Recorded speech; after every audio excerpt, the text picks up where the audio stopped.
Ellie? Hey, is this Andrew? Yes. Hey, it's Bree. Hey, how are you doing? I'm good. How are you? I'm good. I'm good. So you managed to get Sorry for the trouble all your today. shit taken care of? Do what? I said, did you manage to get all your shit taken care of? Yes, sir. Yes, sir, I did.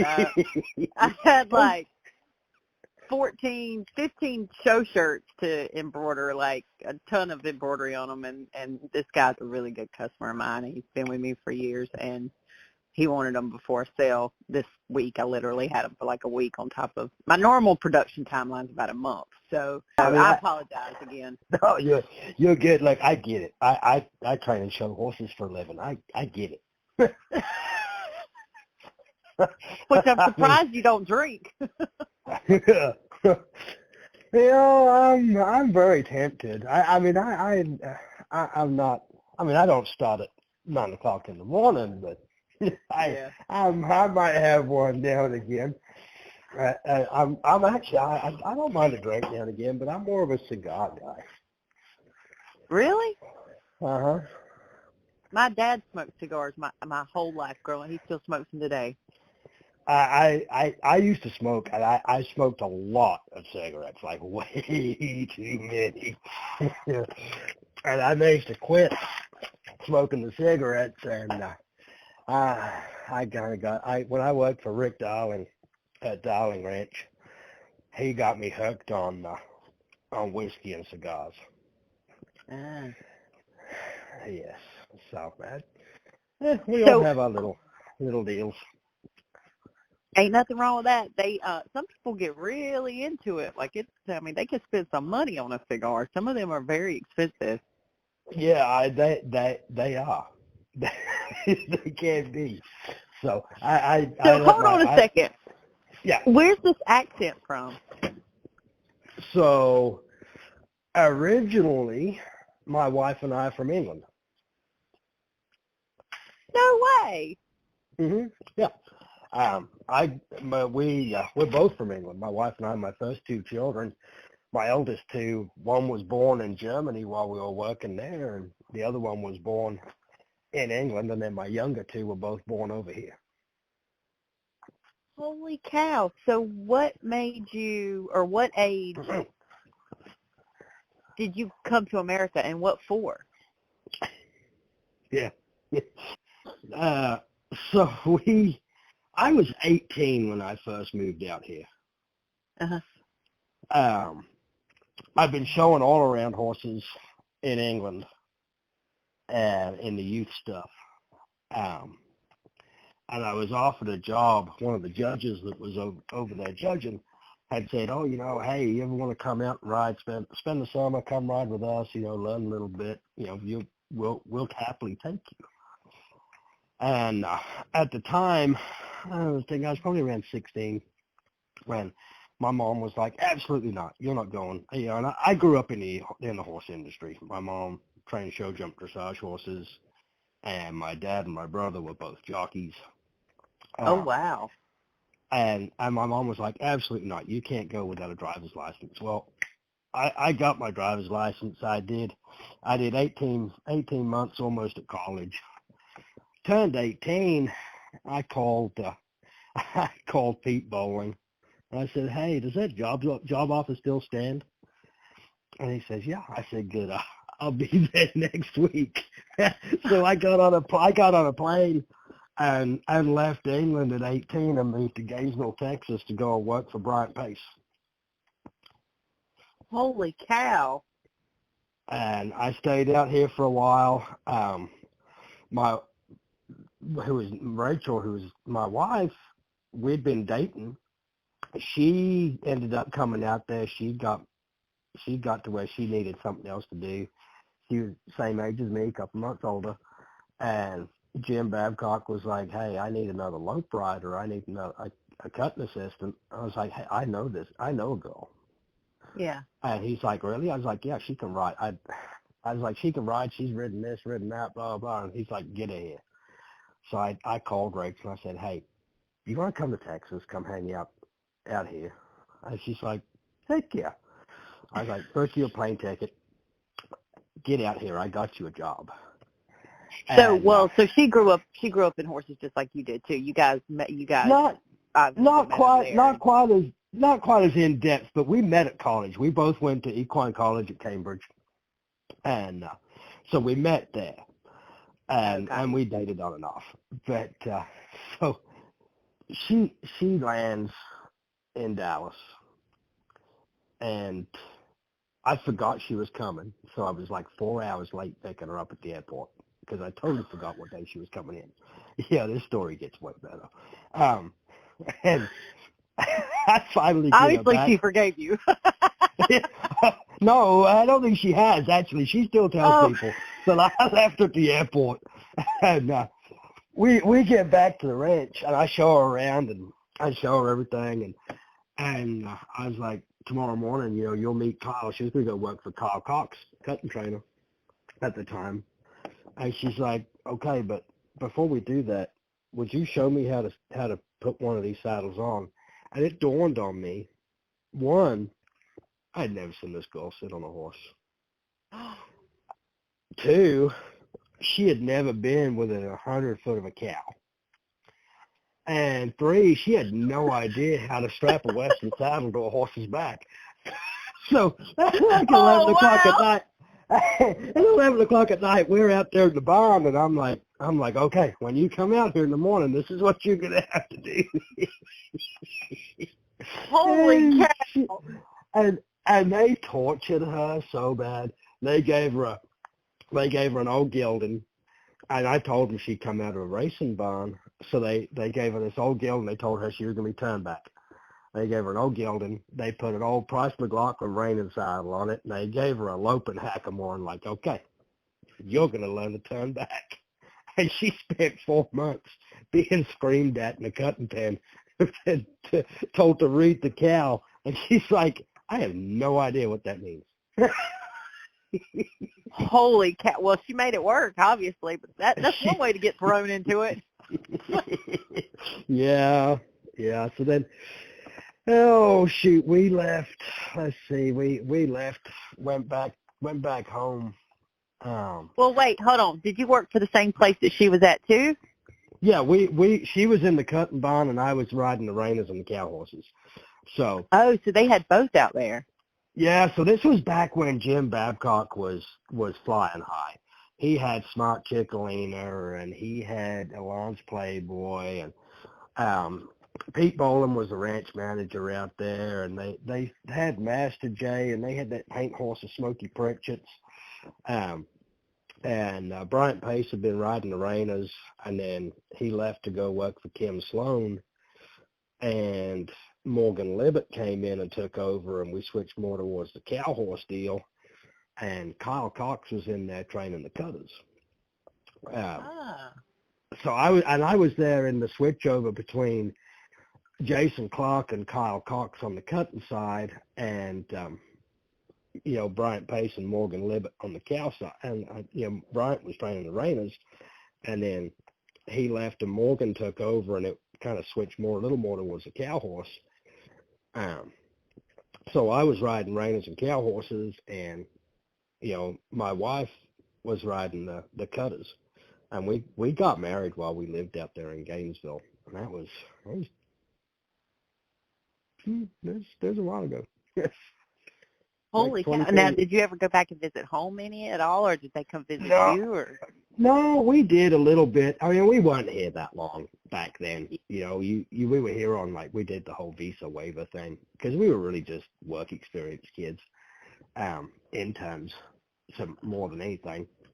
And when we left, we did a couple of years in Europe, and then we bought a place in England, and we set up on our own over there, training all-around horses, halter, Western Pleasure, trail, youth kids, amateur all-around, that kind of stuff, doing a lot of quarter horse stuff. And we just found that the season is so short over there, and we struggled so bad keeping customers in between the end of September and the beginning of April. So it was feast or famine.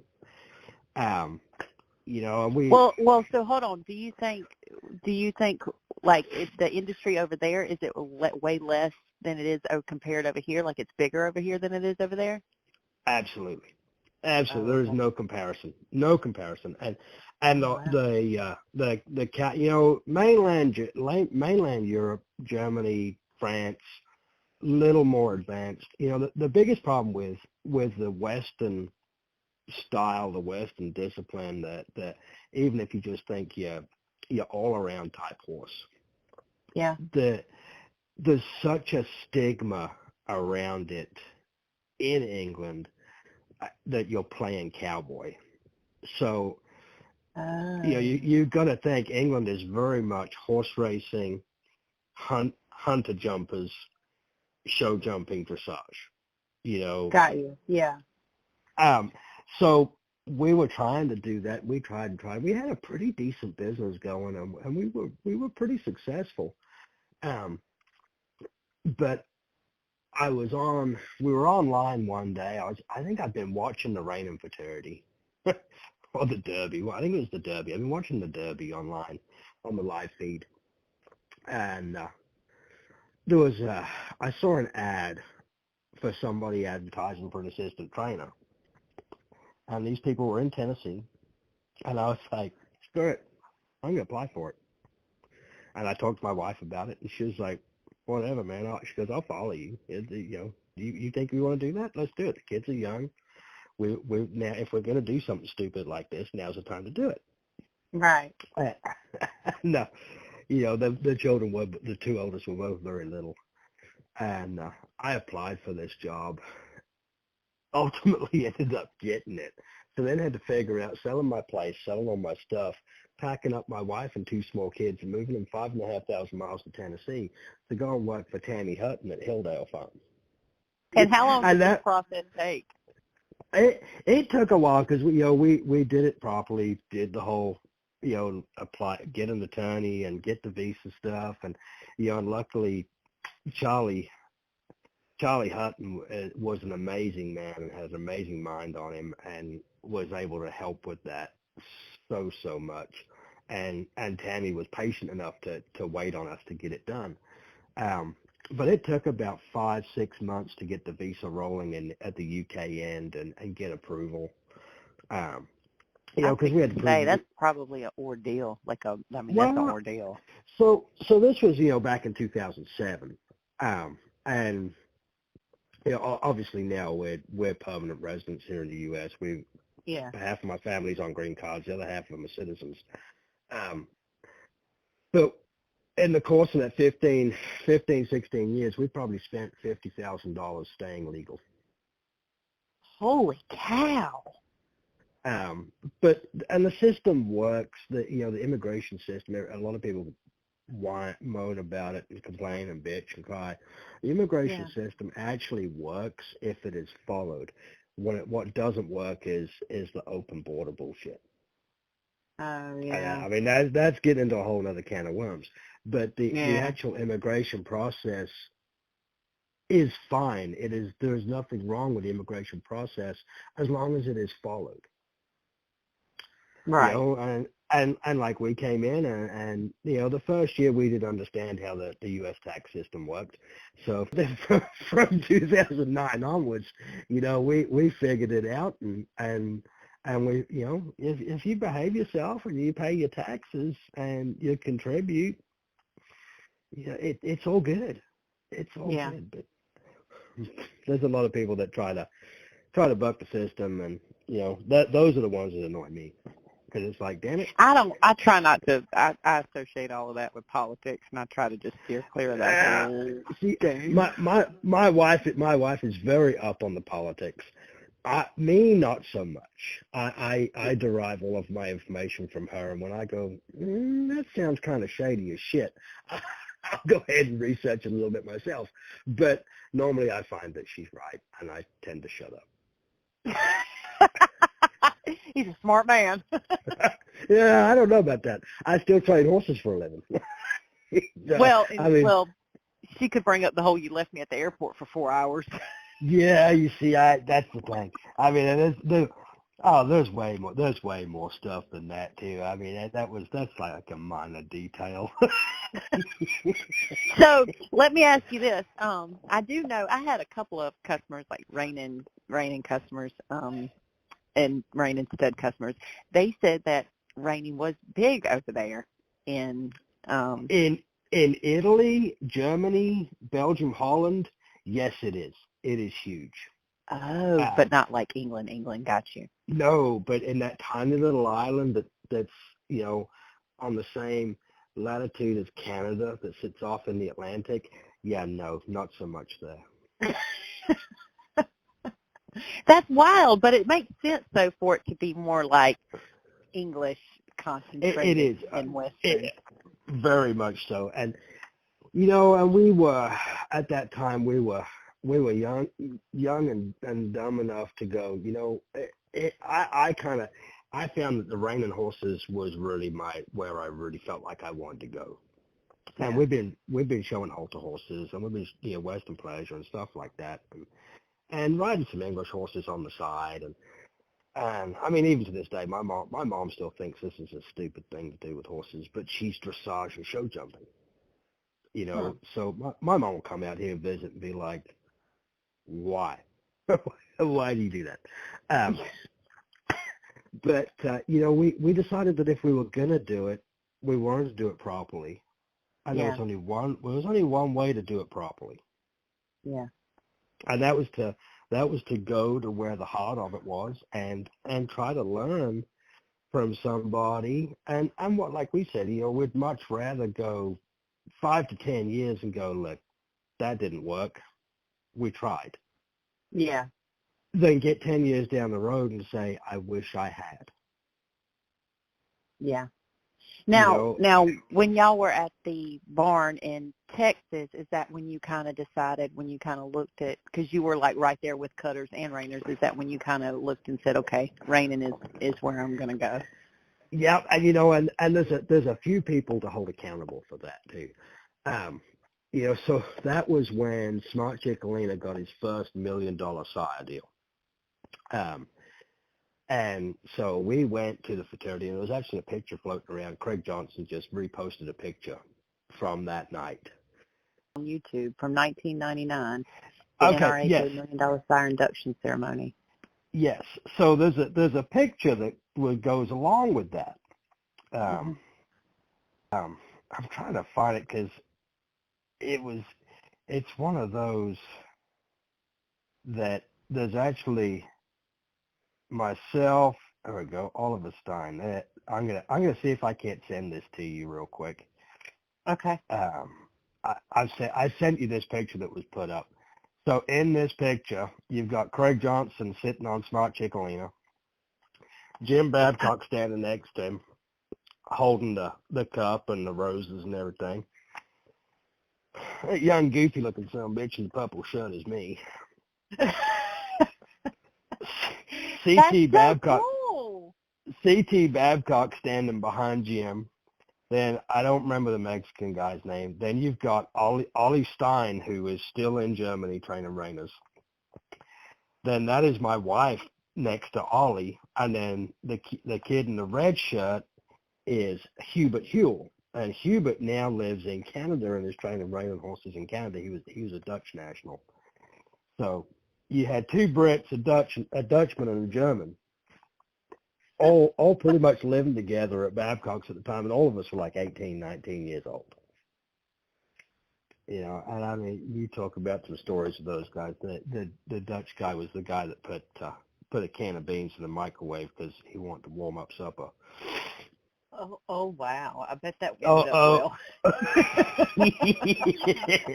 Yeah. So I mean, that's where it all started. So like, the likes of Craig Johnson was one of the big influences for me early on.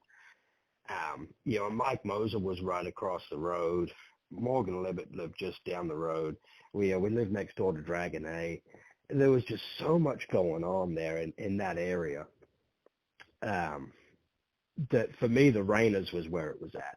And, I worked for Bryant, and Bryant was very crude and to the point, would dish out a cussing pretty easily. And but I still enjoyed it, even though I maybe didn't enjoy Bryant so much. I enjoyed the horses. Well, I mean, sometimes they got a tough love, I guess is what you want to call it. Well, yeah, and I deserved most of my cousins I got. I guarantee you that. I pretty much every ass chewing I got was more than likely deserved. Well, y'all were young. I mean, you were young when you first moved over here. So, I mean, not only were Yes. you working in a completely different country, but you were still young. You had to go through and do the dumb crap that we all do when we're young. We had to. I say we had to make our mistakes. I made most of them. they were. It was more often than not me that was being like, "Hey, what the hell?" So when you were staying at this farm, they had obviously a couple of young guys helping them, and they had a couple of different assistant trainers and different people that were helping. Oh shoot, yeah, way back then. So, back then, Pete Boland was managing the ranch and doing the breeding management stuff, and obviously Jim was overseeing anything. CT at the time was running the big truck and trailer and buying hay and running up and down the country doing stuff like that, driving horses here, there, and everywhere. And then you had a cutting trainer, an assistant cutting trainer, a reining trainer, an assistant reining trainer. At one point, there were 3 or 4 guys breaking colts. I mean, I think my first year there, when I first got there, it was Billy Hayes, Mickey Sorpe from Germany, and then myself. We were all starting colts, and I want to say we started close to 100 head between January and April. Jesus Christ. I mean, y'all had a lot of horses running in and out. Oh, yeah. I mean, and we had, we had the training barns. We had 2 main training barns. Then we had the stud barn, the show barn, the men motel. And a lot of the 2-year-olds, we rotated. We'd get them going, put 10 days on them and give them to the cutting trainer, give them to the reining trainer and their assistants. Oh, shoot, there would be horses tied to horse walkers and fences and in makeshift pens and living out with the cattle and tied in the cutting pen. There would be horses everywhere. So do you think, well, you've seen this, I mean, you've been around this for long enough to answer. I mean, do you think that the industry has shot up recently, or do you think it's stayed the same? No, it's shot up. And it hasn't just shot up. It's improved. It's evolved to what now, where the days are gone where you could take a pretty nice horse. What was a pretty nice horse back in the late 90s, early 2000s. A 72.5, 73 type horse. You could go win a lot of stuff on him. But horsepower itself has improved. The breeding program has improved. The horsemanship and horse care and horse husbandry that's coming in now over the last 10, 15 years is phenomenal. What the thought that people are putting into their horses, their programs, their barns, their feeding, their nutrition, the horse shoers, it's only improved the whole industry, and I believe that through the reining, the cow horse, the cutting, the Western pleasure, specifically the performance events, as far as the three Western performance events, it's exploded, and a lot of it is because honestly, with the internet and live feed, and people have access to information, it's so much easier to put it out there in front of everybody with the likes of YouTube, Facebook, right, Twitter, Instagram, and that brings in more people. Obviously brings in more people, and then here more recently with the Run for a Million, the Teton Ridge deal, the American Performance Horseman, It's yes, I think, and I think it's going to continue to grow. I hope it continues to grow. Yeah. But the biggest thing for me is that the amount of horsemanship, the level of horsemanship that is creeping in, where even your lower level guys are taking so much better care of their horses. Yeah. Well, like you just said, the information is a little more easily accessible. Not Right. that it's necessarily right, but it's easier for somebody to learn better Right. and do better. I mean, you go back 30 years. If you grew up riding 4-H and running barrels or whatever, you probably would never get exposed to the reining or the cow horse unless you bought the quarter horse news or the AQHA journal. Yeah, no, you're right. And you might look at that and go, oh, look at those guys, but you carry on. Whereas now it's all online, and in 30 seconds you can pull up a run from anywhere in the world with anybody you can think of, and watch them show a horse and be like, that's kind of cool. Or I can, I've got a lot of friends back home. I mean, shoot, I grew up playing rugby, cricket, soccer, field hockey. I mean, I've got a lot of guys. Wait, whoa. What's cricket? You threw me for a loop there. You're going to have to explain what cricket is at some point. It's kind of like baseball, just different. Oh, okay. It's like a British Australian version of baseball, I guess. Oh, okay. I'm gonna have to Google that later. It'll probably just confuse you more. Watch it and be like, "What the hell?" Yeah. Why is there two of them running around? But sorry, I didn't mean to interrupt you. Back to story. I forgot. But that's the thing. I mean, I can have friends from back home from when I was a kid say, hey, what's been going on? What have you been up to? And I can shoot them a video of me showing something 3 weeks ago, and they're like, yeah, that's cool. What is that? What are you doing? But the thing is it's so much more accessible. It's easier to find. Yeah. And I think, before, if you didn't have access to the information or know a way to get access, if you didn't know somebody that got the Quarter Horse Journal or the Quarter Horse News or the Reining magazine, you were never going to see it.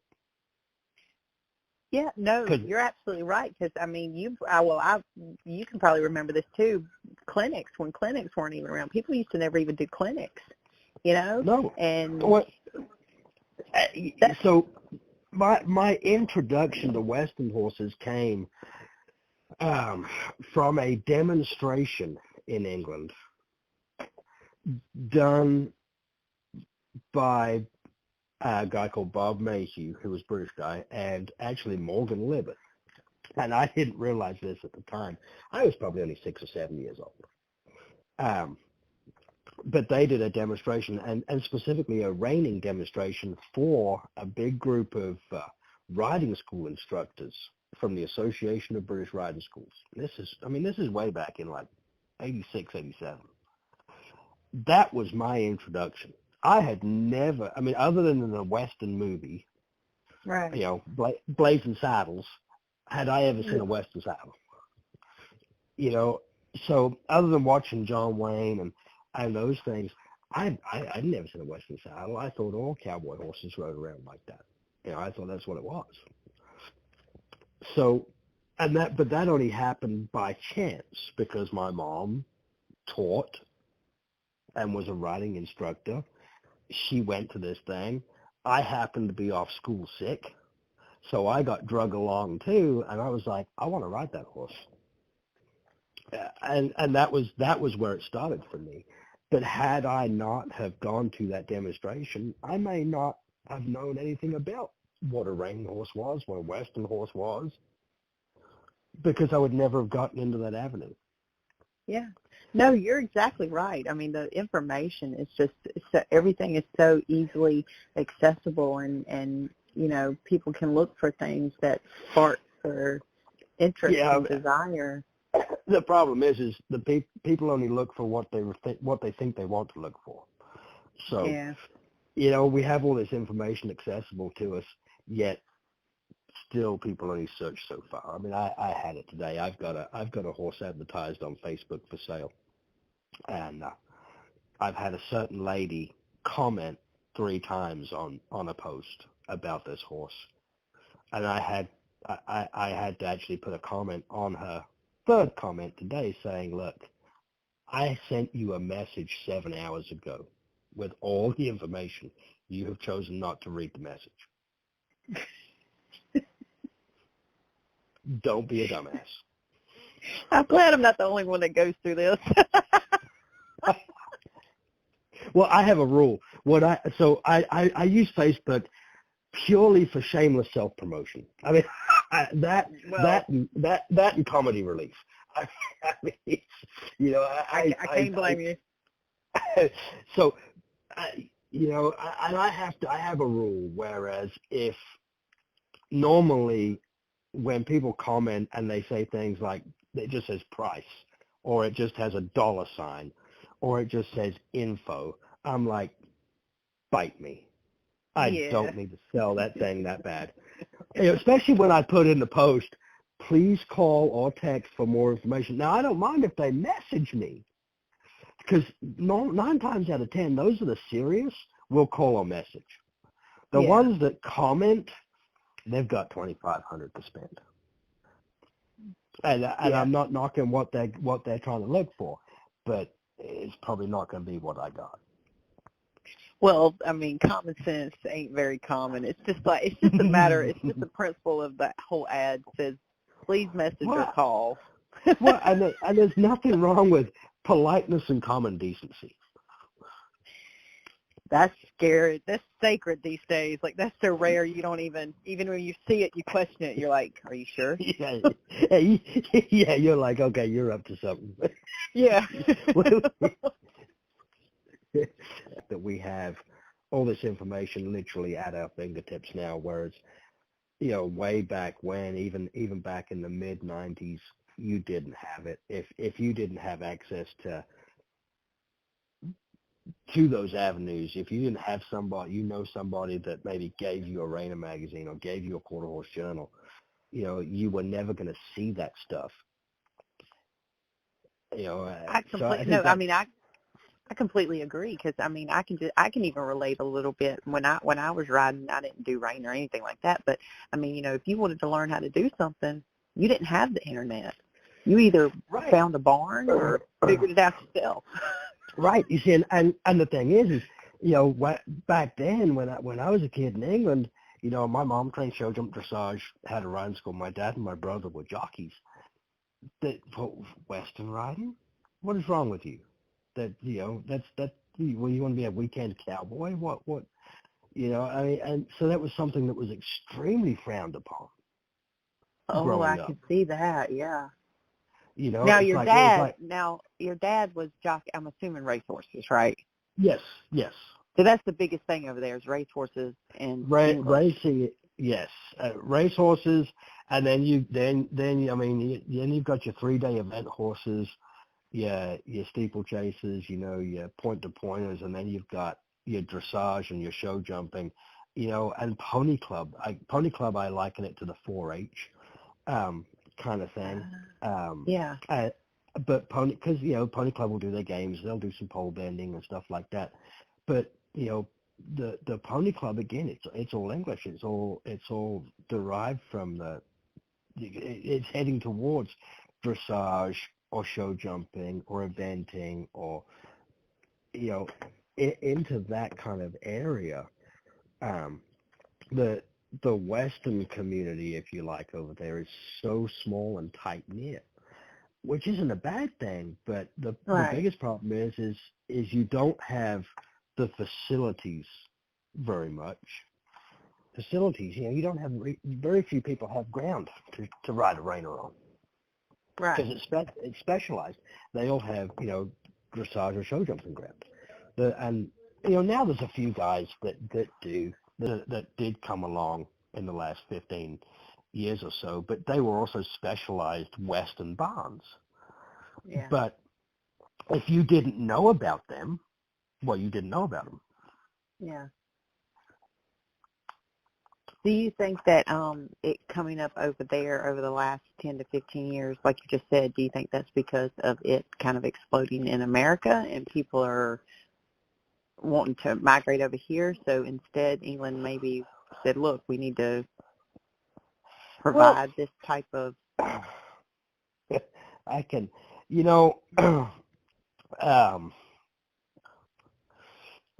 that's kind of a tough one for me because having come from it, part of the reason I left was I felt like it wasn't going forwards. Yeah. At the rate that I wanted to go forwards. Yeah. And although I think they've progressed over there, I think there's still quite a, for lack of a better word, a stigma around it. And I think a lot of the guys have gone over to Europe and been successful over there too. But the biggest problem over there is it's an island. And I think because it's an island and you have to cross the channel to get to the bigger horse shows, and I think that's why it's bigger in mainland Europe, in the likes of Italy, Belgium, France, Germany, Holland. I think that's why it's bigger over there, and not so much in England. And they've just tried. for the sheer... Yeah, and I'm gonna, those guys have really tried to promote it over there. But the problem is it's just the fraction of people that want to do it just is not big enough to make it really big over there. Yeah. So when you came, after you guys came over here, went back, and then you came back and you went to Tennessee, are you guys still in Tennessee or did you go back to Texas at all? So, long story short, we were in Tennessee, and then Tammy moved that whole ranch, the Hilldale Farm. She moved it from Tennessee to Kentucky, built a fabulous, beautiful facility in West Kentucky. And then we've been there a while, and, it was one of those deals that, time to move on. I went, they were having a big dispersal sale. I went rode some pleasure horses for a little while, and I went worked in north of Missouri. Now I can tell you right now, I am never going north of the Mason-Dixon line ever again. That's bullshit. I was fixing to say I've spoken to quite a few horse people up there, and when I say up there, like those upper states, and they kind of say the same thing. It's hard. I spent one winter north of Columbia, Missouri, and I don't ever want to go back that way again past July. If I ever move again, I'm moving south. But anyways, I lived up there for a while, had decent bit of success up there working for those people, but our views were different on what we wanted. I wanted to go horse show a lot more, and they had a pretty good breeding program. We're raising some nice horses, and they wanted to go more in the sale route, fitting these things and sending them through 2-year-old sales, and maybe having a show horse. Whereas I was very show orientated, and I was like, I really want to be doing the fraternities and the derbies and stuff like that. And we kind of locked horns a little bit, and it was kind of funny. I liked those guys, and I enjoyed their horses. And actually that year I won a world. I was top 10, NRHA top 10 in 3 categories on one of their horses. I made the Open Derby finals. I was leading the novice horse level 1, I think, at one point. And we were at the Derby. We're at the NRHA Derby in Oklahoma City in June. And Bryant Pace had just taken the lead off of me in the world standings for the novice horse.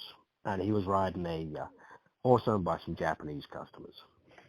And I beat him in the first slate of novice horse at Oklahoma City, and he came up to me and he's like, "Why don't you just come work for me?"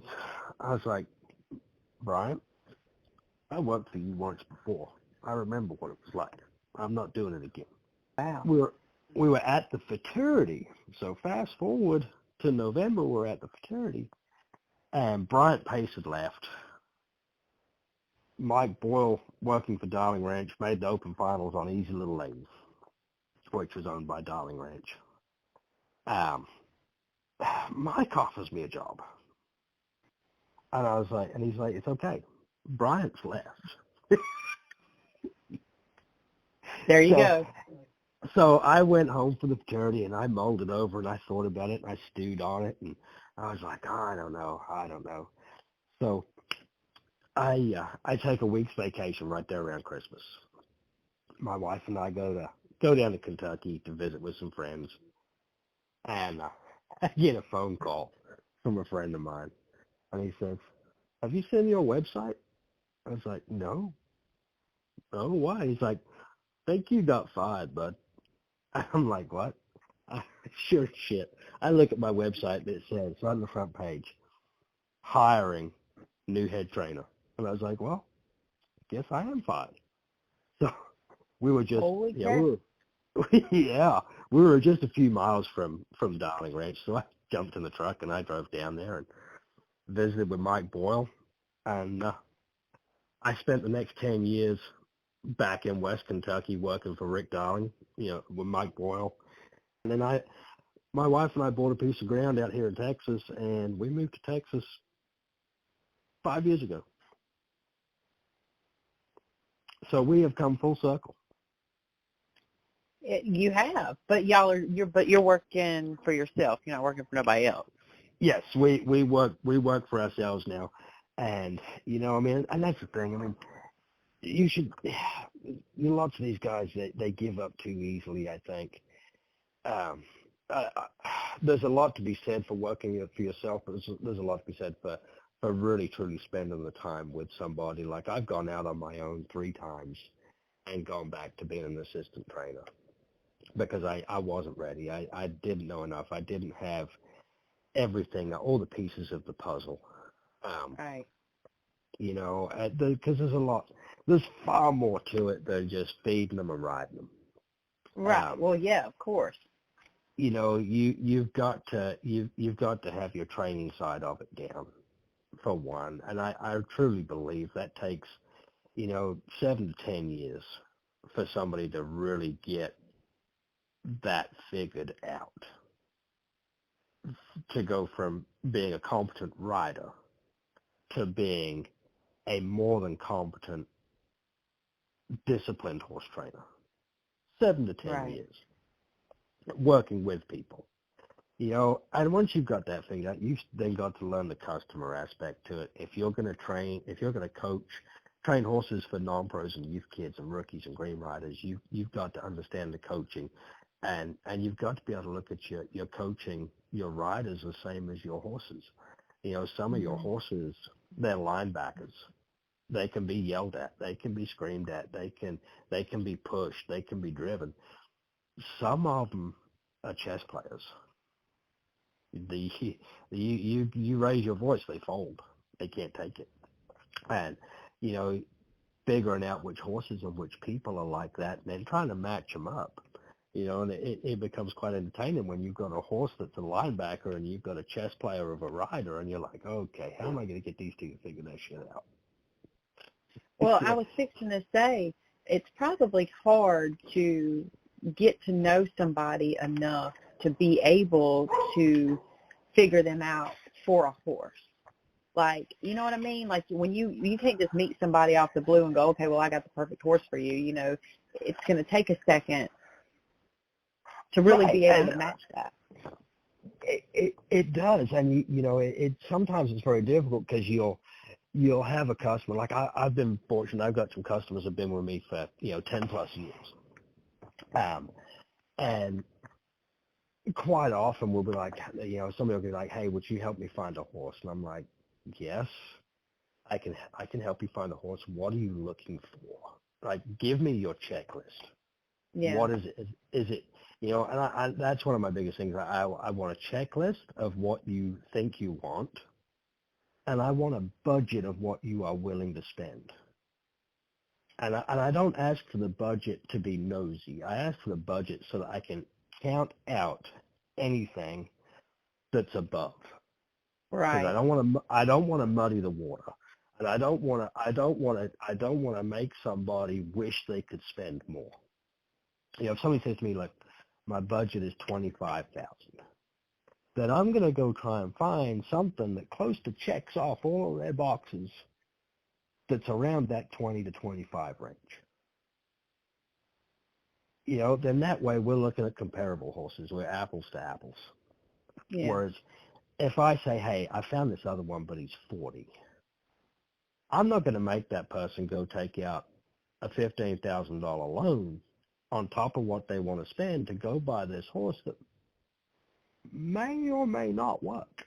Just because he's bigger, fatter, shinier, fancier, can stop a little better. And then you go through that checklist. But a lot of the times once you've gotten to know somebody, you know how they ride, and you kind of know how they think. And, some customers are you get my horse ready for me, and, you warm it up, and I want to get on it 3 horses out. And I want to go show it, and I want the enjoyment of showing. And when we're done, we're gonna cool him out, wash him off, and I'll gonna go drink some beer, and I'll see you tomorrow. And then I've got the other customers that thrive on me dragging them out there at 3:00 in the morning and making them go through everything they need to go through, and then go put that horse up and get it back out 45 minutes before they show it later in the day, trot it around, warm it up, and go show it and see if they can put together what they worked on early in the morning. And being able to match those horses up psychologically and pair them with people, that can get pretty interesting. I'm not going to lie and say I get it right every time, because I don't.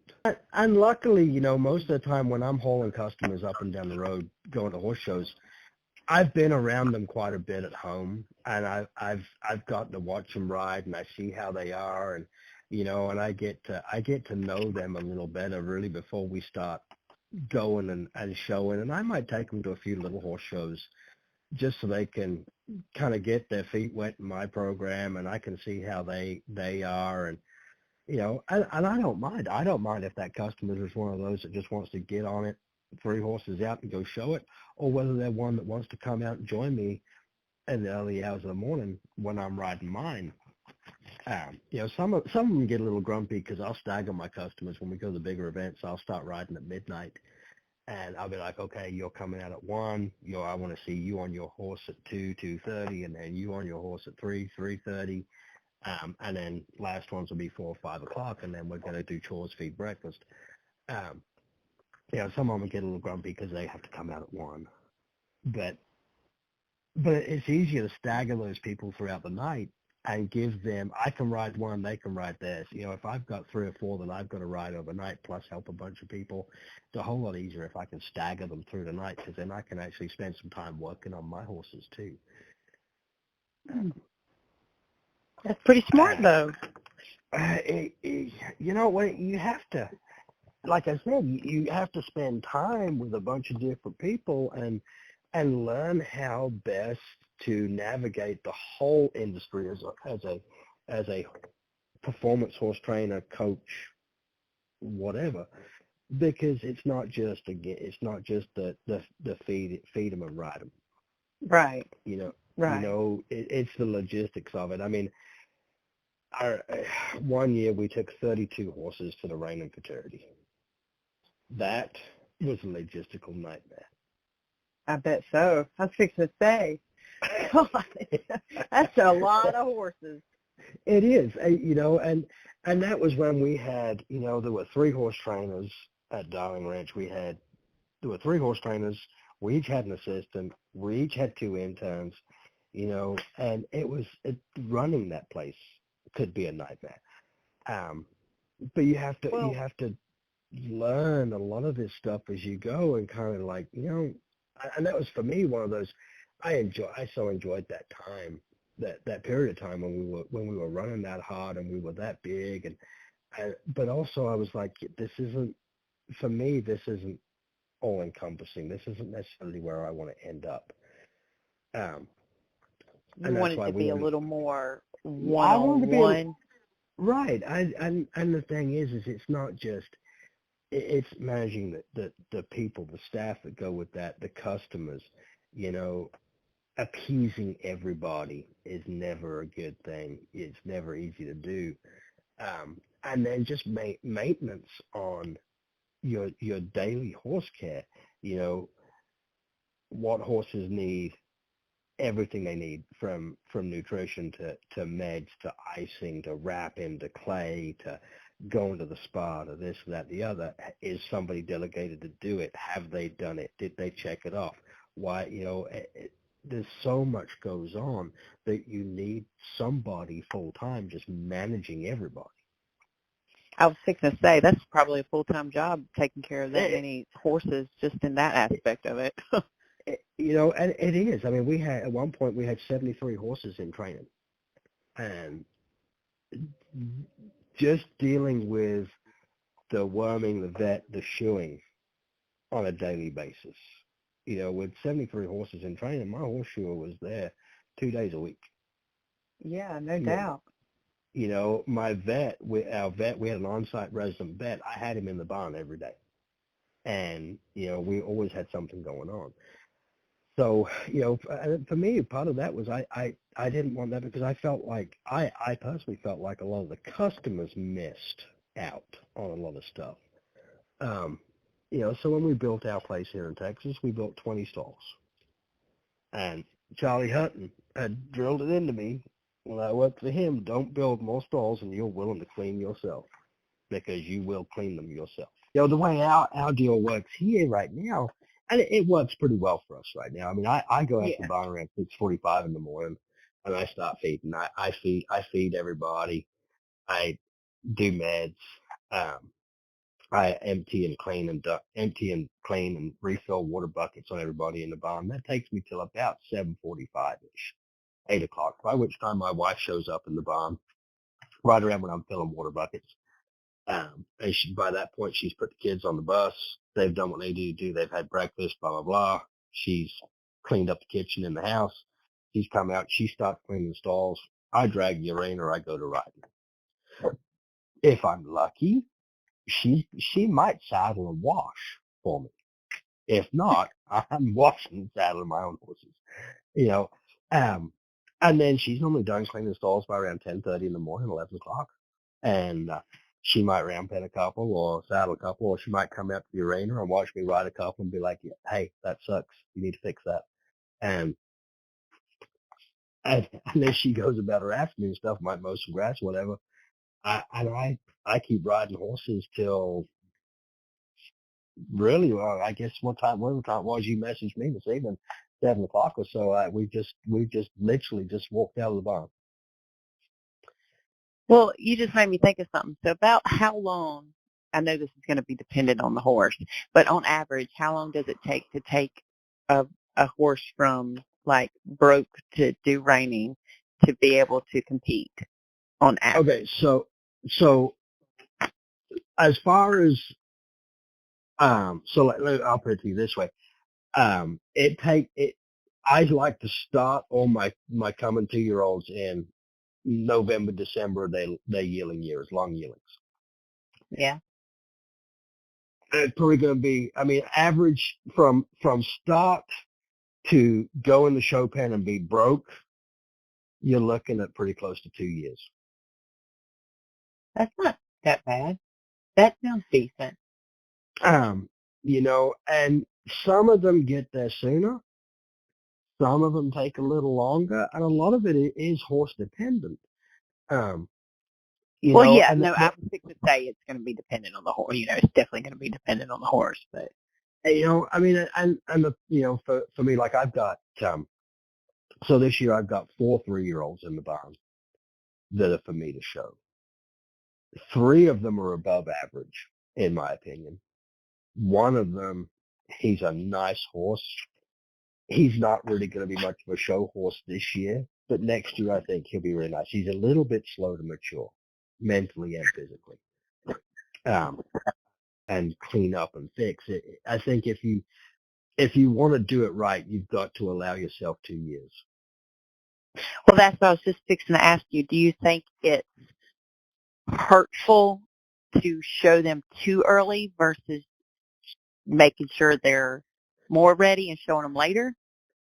No, I don't necessarily think it's I don't think it's detrimental in any way. You know, the part of the reason for that I like to start mine a little earlier, and I say by starting them, I don't mean I'm riding them in November. Like we're going to the round pen, we're sacking out, we're saddling, we're line driving. We're doing 15 to 20 minutes worth of work a day, and I'm not climbing on them and trying to ride them. Um, Right. I get a lot of groundwork done November and December, and then hopefully I've got them right. I've got them where I can ride them middle of January, coming into February. So like now this time of year, my 2-year-olds, I need to go to the round pen still Monday and maybe Tuesday and let them get the fresh off after the weekend. But Wednesday, Thursday, Friday, I can put them in the cross tie. I can put them in the cross ties, put a saddle on them, put their swim boots on, put their bridle on, walk out to the arena, step up on them, and they are not going to buck my asshole. Progress. And I've got forwards, backwards, left, and right.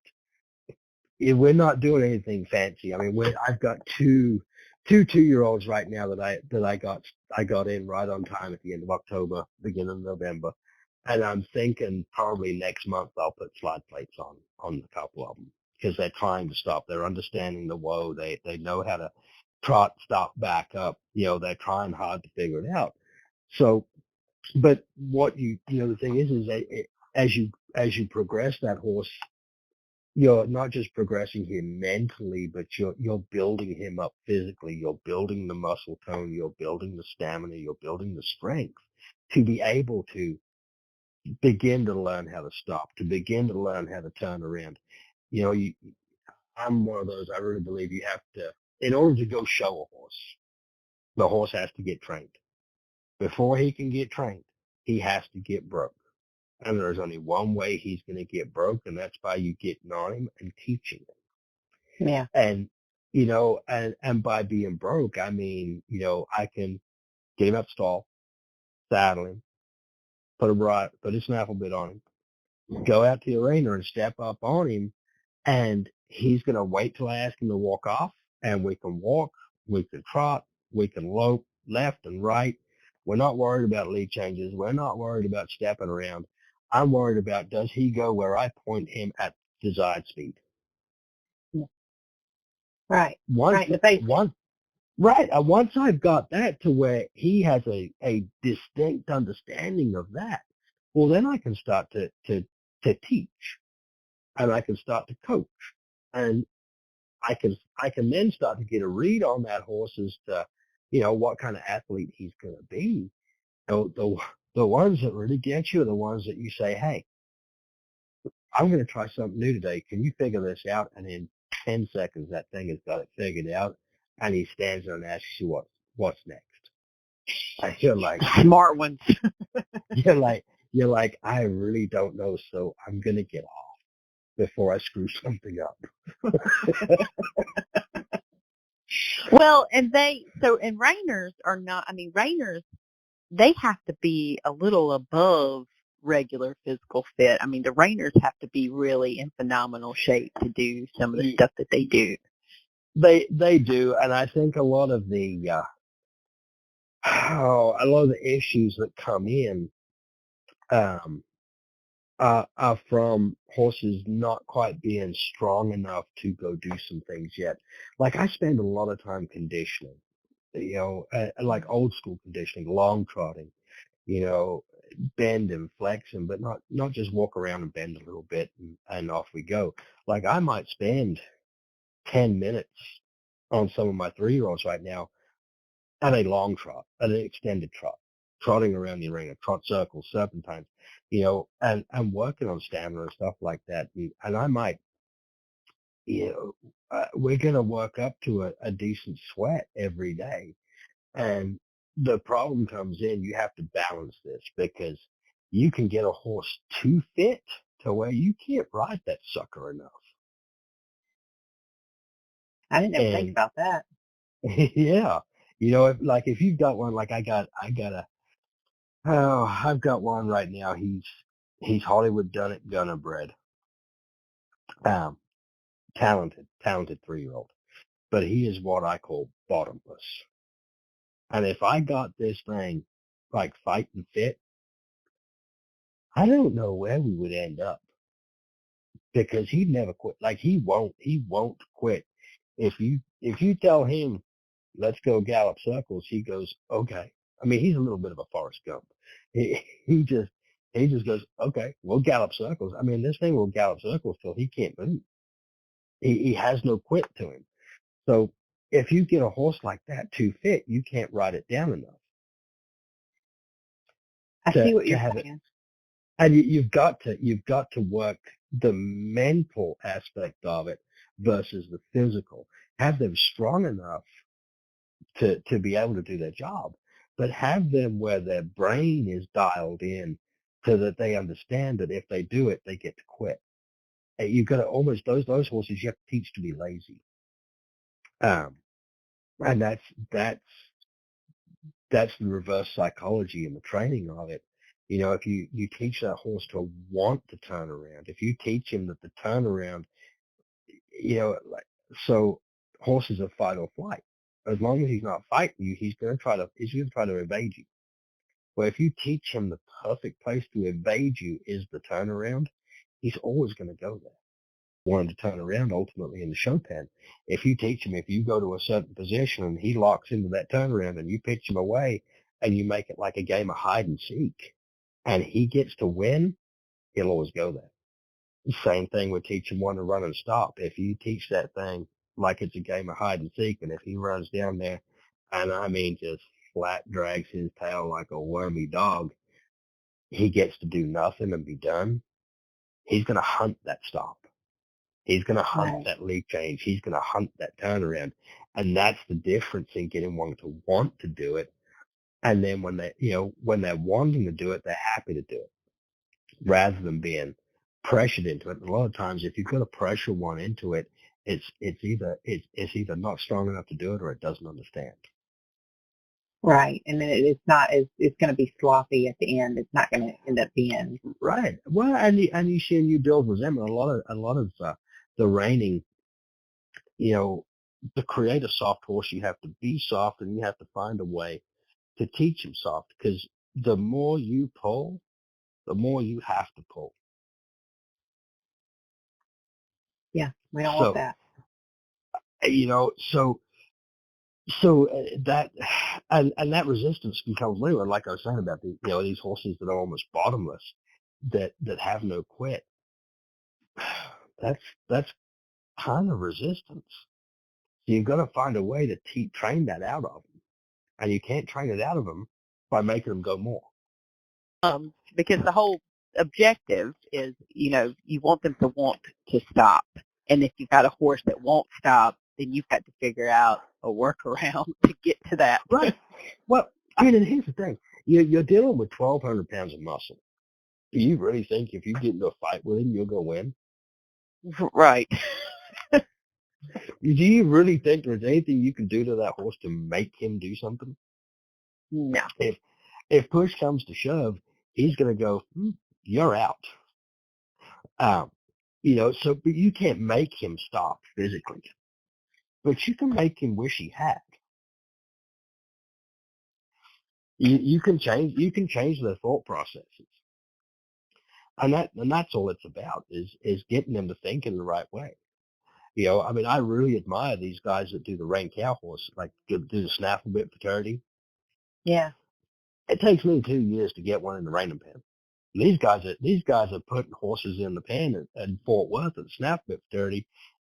They're coming out of the herd. They're doing the fence work and they're doing the dry work, and they make it look cool as shit. And I'm Oh like, yeah, and they're man. still and they're still a snaffle bit. And I'm like, Some of okay, them fence like those videos of them doing the running down the fence and working the cow and stuff like that, I'm like, holy cow. Yes. And I have the utmost admiration, for those guys and respect for them because they're training 3 disciplines and they're getting it Yeah. done by September.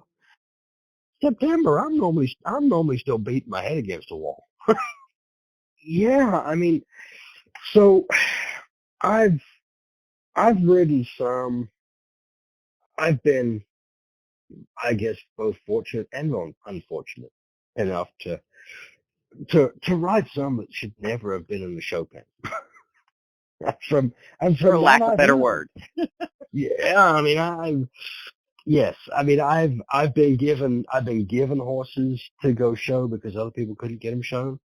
I've been told to take horses to a horse show and not come home unless it wins money.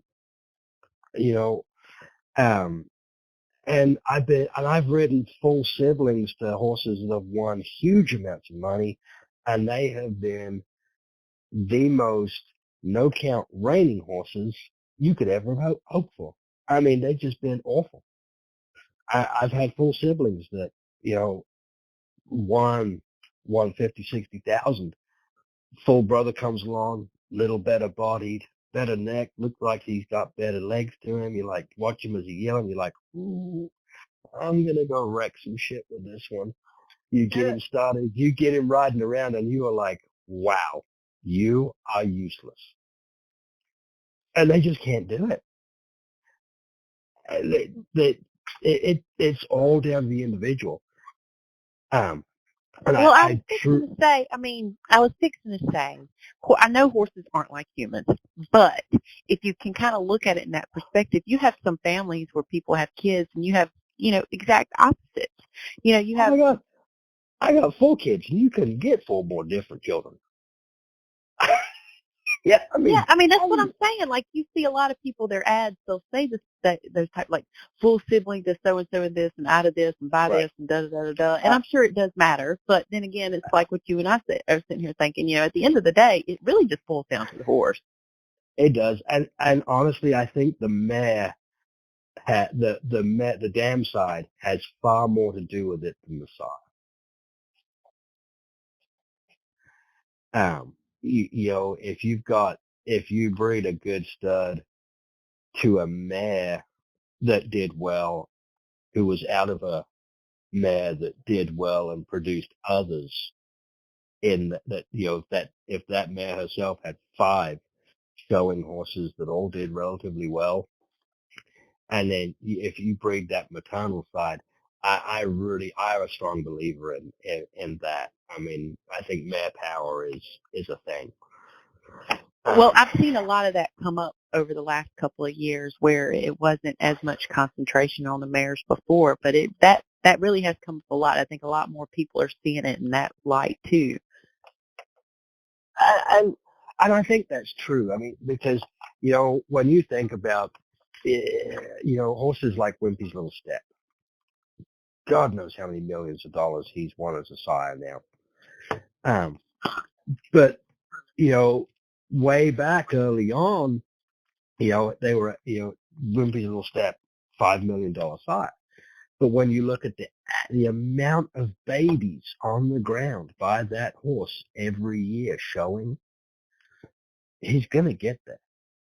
When you've got 250 head of babies on the ground every year, the problem is that it brings the average down on the winnings. So you average it out. At one point, I think, and I'm not taking anything away from Wimpy. Wimpy was a fantastic horse, and as Right. I've won a lot of money on babies by Wimpy's Little Step. But at one point, I looked at the average offspring earnings, and it was like $2,700. Well, it was only that because there was so many. When you're like, oh yeah, offspring won 6 million at that one point, but then they do the average and they go, okay, well there was 500 showing age babies. Well, that's where it comes from. So, there are 50 at the 400,000, 500,000. But then there were others down there that won nothing, $10, $20. And the problem is they weren't necessarily bad horses. They just weren't as good as those better ones, and maybe they weren't placed as well. Right. When you think about it, as far as the reining goes, at NRHA, there were probably only maybe 45 true level 4 open futurity horses every year. Yet there'll be 380 open futurity entries. And they're only going to take 30 to the finals. And those are going to be your true level 4 futurity finalists, open horses. Right. The problem is a lot of the big guys have them, and I have a little bit of a monopoly on that because the better horses are owned by the bigger owners, and they're in with the bigger guys that a lot of us just dream about riding. Right. When Sean's got, Sean's got 12 3-year-olds in his barn. Andrea's got God knows how many. Casey's got how many. Van Landingham's got how many. Craig Schmersel, all these guys, Jesse Beckley, they've all got a bunch of these good 3-year-olds. Those of us in the level 2, lower level stuff, we're like, I think I've got a good level 3 horse. I'd like to really believe he could be a level 4 horse. But I'm just going to be happy if I keep him sound, sane, and hooked up enough, and my customer happy enough that I get this sucker to Oklahoma City in November. Yeah. And I stand a chance, because if I don't get to go, I don't stand any chance at all. Yeah. Well, I noticed that I've never shown a Rainer or any of that type of stuff, just kind of in and out. I've seen kind of the same big names like you mentioned, or seem to be the ones that keep rolling around. And it would be cool to see another name pop up and be able to and do what some of those guys do. It does happen. I mean, look at what, the likes of Cole Price. He won the level 1 fraternity, and then there he is. He's knocking on that door every single time. I know there's a lot of guys out there in the level 2 and 3, the lower level stuff that are getting close. They're getting close, and the likes of Luca Fapani and Sam Flaherty, and some of these younger guys coming up that have really spent the time learning their craft. I mean, I would love to go spend more time with the likes of Andrea and Sean, and I know that I know that if I pick up the phone and call and say, hey, can I come spend a week, we can make it happen. My problem is I have my own business and I have a family at home, and it's very difficult for me, on top of the 130 something days I'm gone at every year showing, to be gone more days for personal gain. Right. Yeah. Yeah. So I kind of pick their brains a little bit as and when I can at horse shows. But it's the thrill of the chase, I guess. It's really what draws us to it. That, for me, I didn't want to get a real job. Well, so now you work 24/7.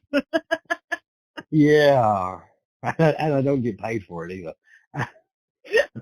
That's like I love it when I see people are like, I want to work for myself. Okay, well, you're going to be working not for yourself. You're going to work for everybody else, and it's going to be 24/7. So I was talking to another horse trainer friend of mine. Actually, that might have been yesterday, and we were talking about family and history and stuff like that. And actually, we were talking about what got us going, in the horse deal. And he said he was in college, and all he could think about was riding horses in college, doing computer studies, and all he could think about was riding horses. So he quit college and he went to horse training school, and that was it. And I was like, yeah. I just didn't want to get a real job, and I think actually it was partly out of spite that I became a horse trainer, because my family were pretty well hell bent on me not being a horse trainer and wanted me to do something else and not be involved in the horse industry, that I decided I had to be involved in the horse industry. And now look at you. Yeah, I know, right? Don't stop chasing your stupid dreams. No. I had somebody ask me, we were at a horse show in Perry, Georgia, and this one lady kept kind of giving me the side eye for a few days.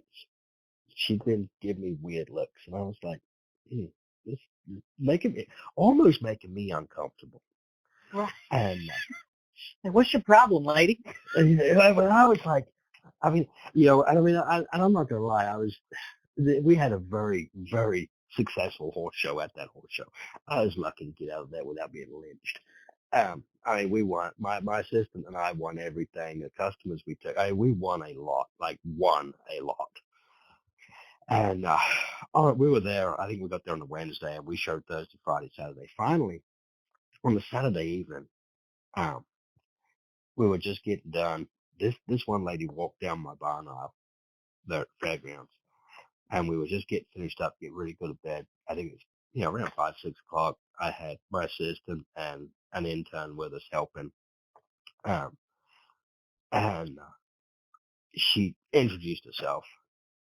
And we stood and talked for a minute. She goes, "I've been wanting to come talk to you all week." And I was like, "I kind of wondered why you would give me the damn side eye." And she goes, "Well, I was just very intimidated." And I was like, "I'm the least intimidating motherfucker I know."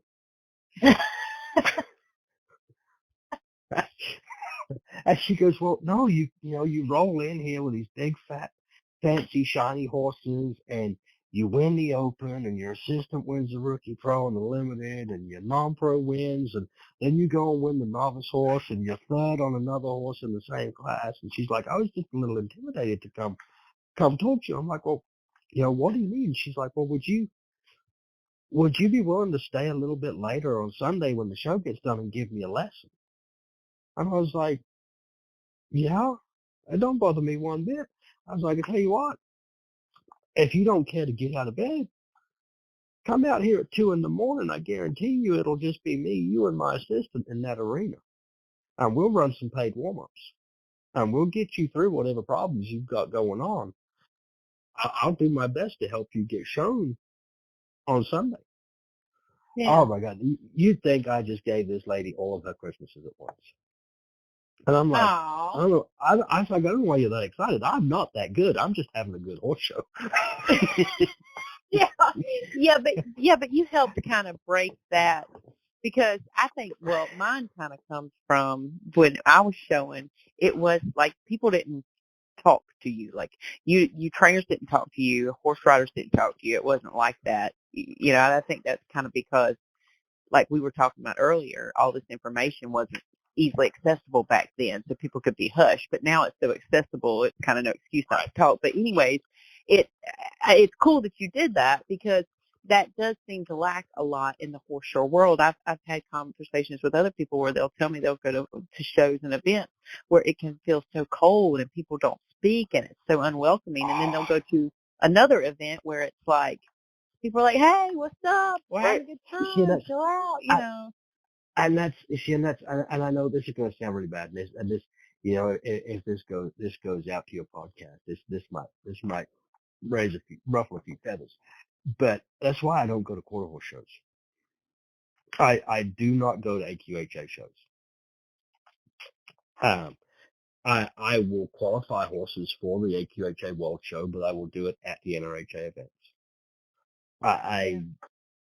Because the AQHA, going to an AQHA horse show is not as much fun as it used to be.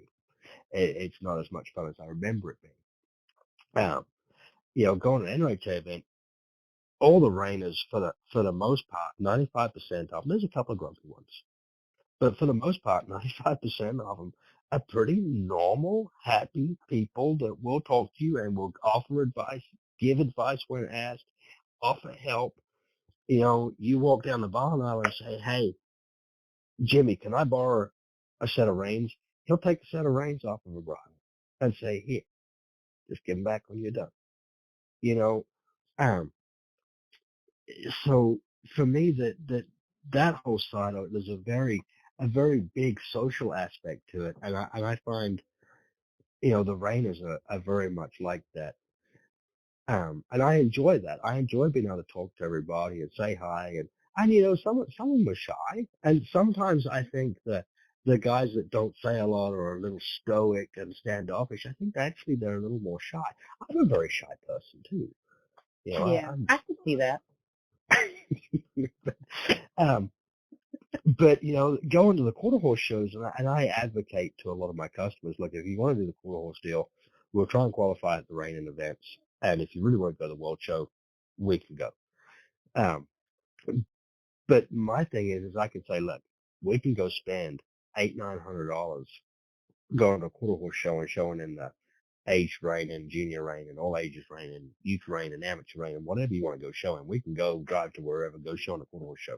You're going to spend $800 to $1,200, and you're going to get a thanks for coming. Here's some points. It's a good investment. It's like I was like, or you can let me take you to a reining, and you're going to spend similar amount of money, but I might be able to give you return on that investment, even if it's only $150. I might be able to get you a check back, and it's even better when that customer wins that money back on their horse rather than I go win it back. I think sometimes I still get excited. Like we were in Tulsa a couple of weeks ago, and I got excited. I showed one in the Derby. She was decent. She was pretty good, just not quite good enough in the Derby. It was pretty salty. I think I was like 5 places off of getting a check in the level 2. I'm like, she was a 215. I was like, I was happy with my horse. She was good, just not quite good enough. I turned around. I showed her in the Open 2 days later and was second on her. Won like $400. I was like, I was tickled to death. I mean, I was tickled to death. And my owner was happy, obviously. But what was better for me was I've been coaching a couple of young girls, and both in the youth. And their dad came to me and he said, look, there's a run for $1 million rookie qualifier here at this horse show. I said, yes. You're right, there is. He goes, I want my girls to qualify. At which point I tipped my hat sideways on my head, scratched my head a little bit, was like, okay, I guess we're shifting focus. And because bearing in mind, these girls haven't been to very many horse shows, have been to even less horse shows with me. We've had some technical difficulties getting our horses shown, is the easiest way to put that. Where a lot of shit has gone wrong real fast. Oh, well. And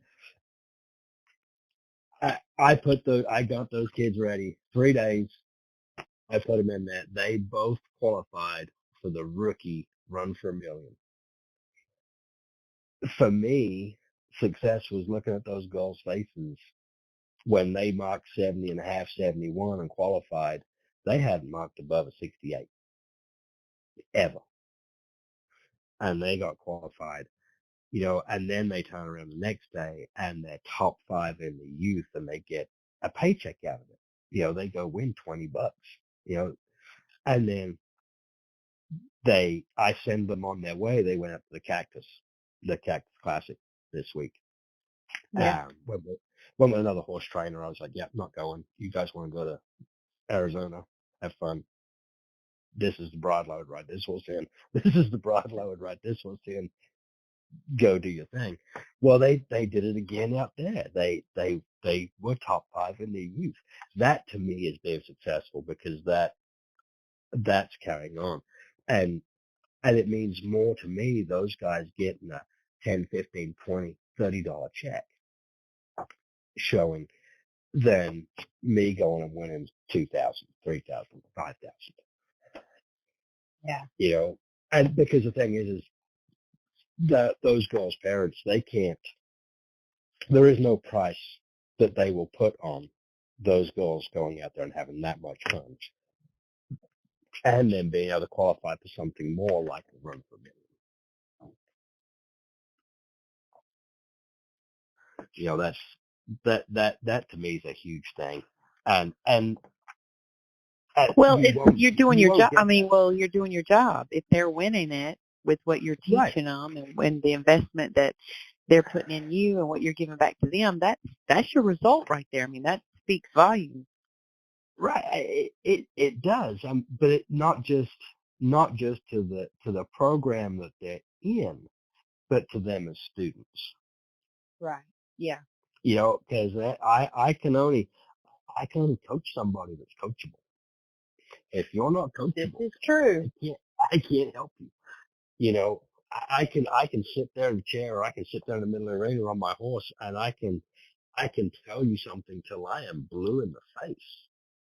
But if you as a rider are not understanding what I'm trying to get across, you're not going to be able to achieve it. Now, whether and here's the hard part from a coach aspect is trying to figure out whether that person is not understanding it, or whether they just don't care and they're just having fun. Yeah. Right. I can see that. Yeah. Because I have some customers that they really don't care what I'm telling them about their turnaround, or about the shoulders, or about the chin, or about their horse stepping forwards in the stop, or being a little crooked in the backup. They are just having a blast. They're just excited to be out there. They are just having fun, and they're going to get off, they're going to watch the video, and they're going to go, hey, you see that? You see this? And you go, yeah. Can you fix that? I'm like, I can try. Can you fix that before I show again in 2 days? I can try. And you won't see them again until an hour before they need to saddle their horse 2 days later to go show. you know. Well, those customers are you probably need a little bit of both type of customer to be able you to. do. You do, but what you don't want is the extreme version of that, where they're out there riding their horse the night before. Now I've had this. This is personal experience. They're out there riding their horse the night before they show it in a fraternity, and you get somebody walk up to you, go, hey, you might want to go to the arena and see what's going on. So you go trotting out there to the arena, and you look out there, and sure enough, there's your customer on their 3-year-old, and it is leaping through the air, rearing up. And you're Oh, like, wow. you're like, huh? He wasn't doing that 2 days ago. That's new.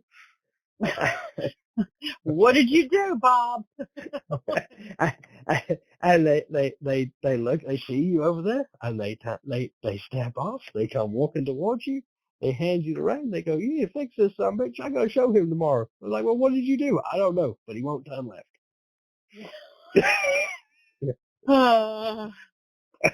I'll see you tomorrow. I bet that is a challenge, but you've probably been doing it so long where you could probably already figure out what's going on. Well, yeah, but it's sometimes it's nice to know what they've done. It's like, it's not a problem. It's not that big of a deal that you broke it, but I want to know how you broke it. Yeah. I don't know. I don't know. you know, or you got other ones. Like I had a lady at Memphis, Tennessee last fall. She didn't realize I'd snuck up there into the judge's chair and was sitting there watching. There was another trainer sitting beside me, and my customers just sitting there. They've all been fencing.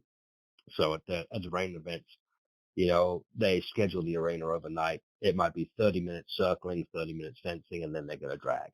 And they'll drag every hour. Or it might be an hour circling and an hour fencing, and then they'll drag. So, so the arena is pretty structured. And again, discipline factors back into this. Um, but I snuck up there into the judge's chair. She thought I'd gone to go get another horse. And she's sitting there. She's on her phone. And she's talking to her friends. About 25 minutes goes by, and I kind of looked at the trainer next to me. I was like, he hasn't realized that I'm sitting here yet. And she goes, no, she hasn't noticed you. I was like, I wonder how long it would be before she texts me or calls me and says, hey, you coming back? What's going on? We leave in a few more minutes, and it quietens down the arena, so I yell across the arena. I was like, hey, Allison, sitting still will not achieve anything. And she hooks up and she goes, "Oh shit, I was supposed to be working." I'd given her stuff to do. I'd given her things to do. I was like, "Hey, while I'm gone, go do this, go do this, go do this." I'm like, come back and she's sitting in the corner on her phone. I was like, "Good Lord, what am I doing to you guys?"